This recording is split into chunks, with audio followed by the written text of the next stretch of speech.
1, 2, 3, 4.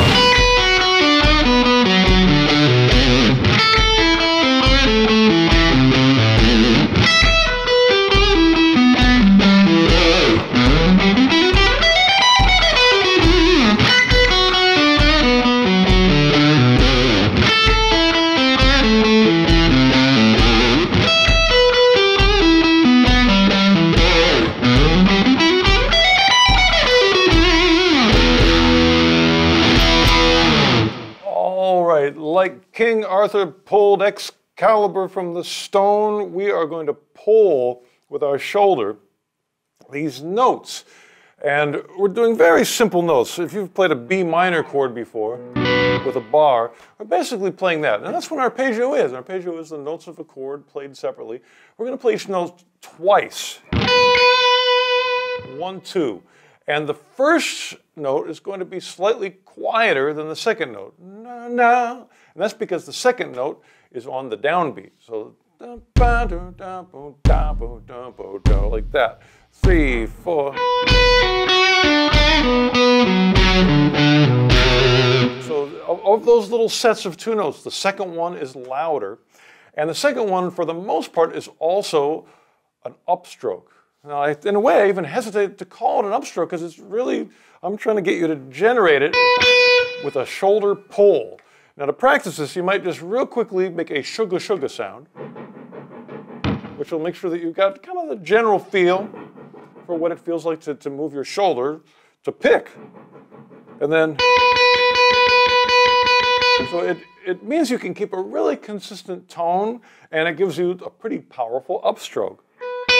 So when you do the downstroke, it can be quiet, and when you pull back, that creates the dynamics of let me see.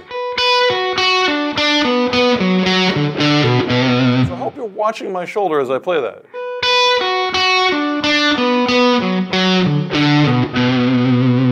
Now, I'm teaching this to you, so I'm exaggerating the motion, and when I really play, I might start to use other parts of my arm.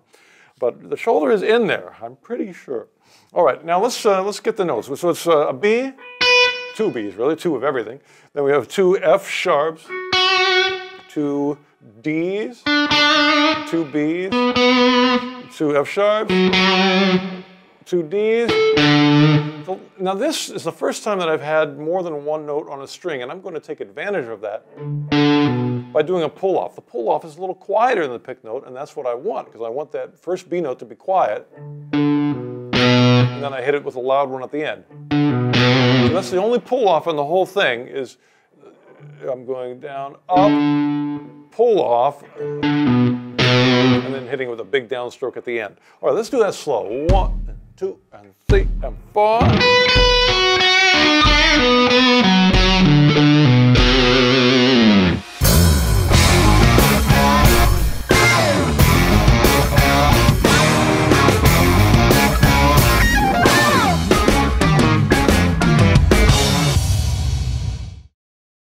That's an expressive way to play, I think.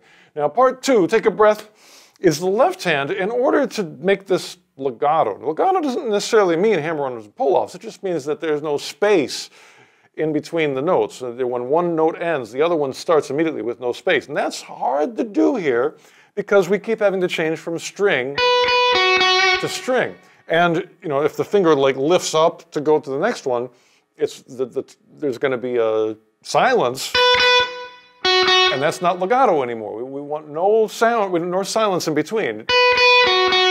So how do we do that? It's all in the wrist and being able to do this little twist to get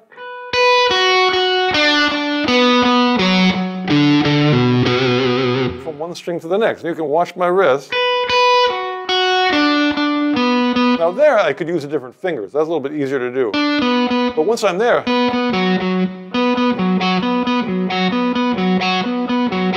that's how you do it. And again, if I lifted up my finger, and it makes string noise, that's so much of string noise that I hear students battle with is from that finger lift. And you don't have to do it. Just push the wrist forward and your finger never has to lift up. Never leave the string. All right, right, now that we've done that in B, the next part's very easy. Just take your hand down 2 frets and play it in A minor. And then we're going to do the same exact thing at the 12th fret in E minor. All right, then, quick little part 3 or ending part. I'm going to give you this arpeggio. It's only 4 notes, so you can learn this quickly. E, F sharp, those are both on the same string, so you can do a hammer on there if you want. And then G and B on the next string, the 5th string. That's a little bigger of a stretch, but you can do it. Probably the most challenging thing is the fact that you're starting with the 2nd finger, which most guitar players, we like to start with the 1st finger, just out of habit. But it's a pretty arbitrary habit, especially when you get such nice notes from doing that. Now that's really all you need to know, because then you just take it up in octaves, 2 frets up, middle strings. 3 frets up, top 2 strings. So the same 4 notes. It's an E minor triad with the 9th added. You can use hammer-ons, or I would say, since we're only ascending with this, we're using hammer-ons. Now, because I needed rhythmically, I needed 1 more note, so I actually started on the 5th down here on B, which is part of this, but I started on a low B and slid up. Oh, I do come down. So I do the same notes, but now doing pull-offs wherever I can, and landing there. Now we got it on pieces, so let's put this back together. If we go 1, 2, 3, 4, we get it right.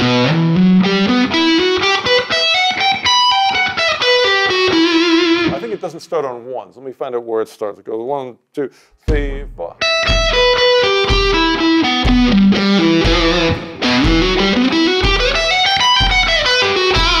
That's it. So the B kind of anticipates the downbeat. Basically, I'm going like this: 1, 2, 3, 4, 2, 3, 4. And so the E is on the downbeat. And then you add the triplets. All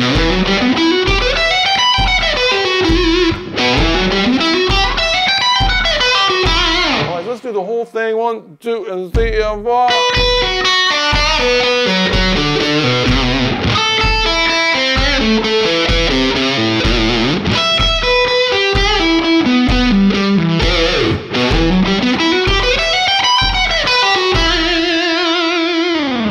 Those are some nice arpeggios, I think. I hope you like them as much as I do. Rock and roll!